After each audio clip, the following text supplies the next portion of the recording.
South Korea, a global powerhouse in technology, innovation, and exports. But what if I told you that one single company holds the key to this nation's economy? That company is Samsung. From your smartphone to your car, from construction to insurance, Samsung is everywhere. But how did one company become so powerful that if it collapses, it could shake the entire South Korean economy? It all began in 1938 when Lee Byung-chul started Samsung as a small trading firm. Decades later, Samsung expanded into textiles, insurance, construction, and finally electronics, the business that made it a global name. By the 1990s, Samsung wasn't just a company, it had become a symbol of South Korea's rapid economic rise.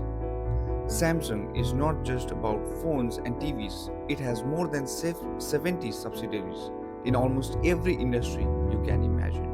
From hospitals and hotels to financial services, Samsung's presence touches every corner of South Korean's economy. Here's where it gets fascinating and risky. Samsung alone contributes nearly 13.1% of South Korea's GDP and accounts for over one-fifth of its total exports. When Samsung profits soar, South Korea's economic growth grows.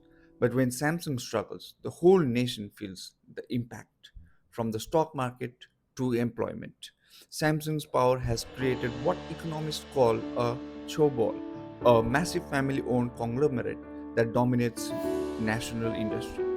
This creates a too big to fall scenario. If Samsung falters due to global recession, trade war, or corporate scandal, it could trigger an economic crisis in South Korea. That's why the South Korean government often works closely with Samsung, not out of favoritism, but out of necessity. Samsung isn't just South Korea's pride, it's a global force, competing head to head with Apple, Intel, and TSMC. Samsung's decisions can influence global technology market. But with greater power comes great responsibility and great risk. One corporate misstep could send shockwaves far beyond Seoul. So, does Samsung control South Korea's economy?